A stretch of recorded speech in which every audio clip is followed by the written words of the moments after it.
Hey there. So, day 3, here it is. And I'm feeling quite tired. It's 10:38 in the morning and I haven't slept enough. I went to bed late around 1 o'clock and I woke up about 8:30. You can see from my skin, um, it's just quite tight. It's quite red in places, quite patchy. And it definitely feels like my eczema's up. It's aggravated. I scratched a lot yesterday. It seems to spread around this area.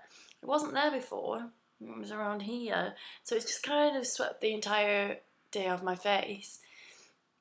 But I'm still using my creams. I don't think that's it. I think it's because I've been stressed and upset and, mood swings and all the external stresses as well of life and families. And it goes on your skin, unfortunately. And that's why people have massages. So, but anyway, so I'm feeling it on my face and I'm going to bathe it in coconut oil today.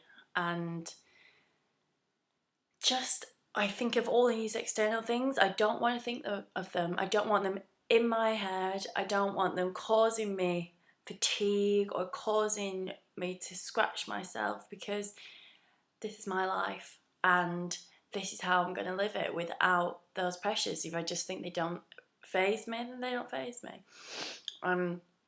The other thing is, distract your brain with something else, rethink it. I talked on the first day about a guy called Amir. He's called Amir Norris. He set up the charity, I think it's a charity, or a medical group, Fatigue Answers. And it's got quite a high success rate to cure ME. He also had it for 10 years, but he's no longer doing one-to-one treatments. But he did give me some interesting advice, which was, everyone knows now, because I've seen so much research on, but I've done so much research and I've seen so much research through looking at everyone else's YouTubes, and everyone seems to know basically it comes from a trauma or a immune default or something like that. And mine came through glandular fever. If you've seen my blog, it just says a brief bio.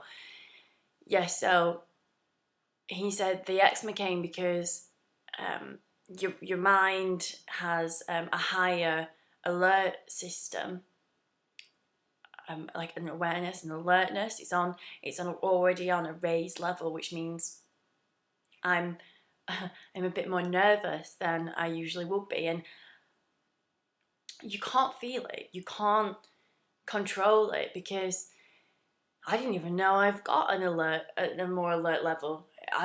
If something was bothering me, I'd just go to scratch now, which means it is more alert, because rather than being able to tackle it mentally or let it sweep over me, then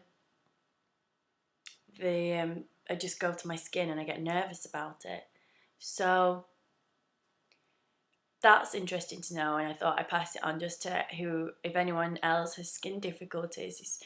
He said it was because of this, and I believe it. I mean, believe what you want to believe, but it makes sense to me. I am very jumpy with things a lot more, and I do get a lot more anxious. Anxiety is definitely one of my symptoms, and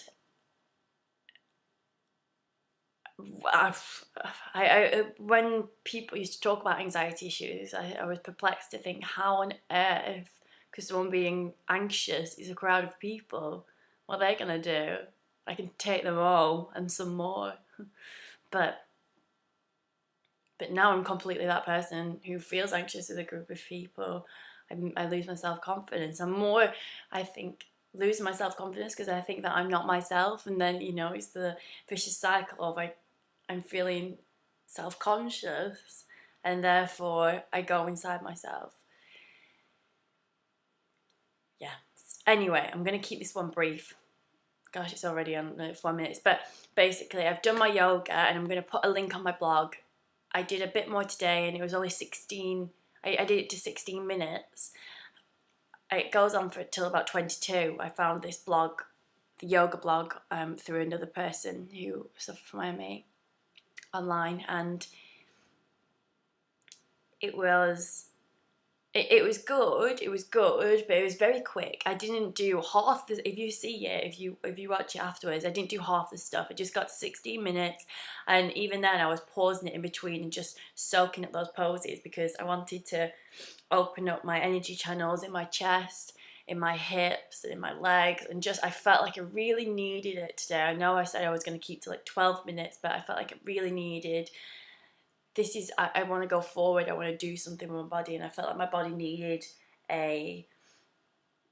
some healing and stretching and things, so I did that, and it was good. I'm now on to a decaf green tea, and I've had a banana and soy yogurt for breakfast. I don't drink milk.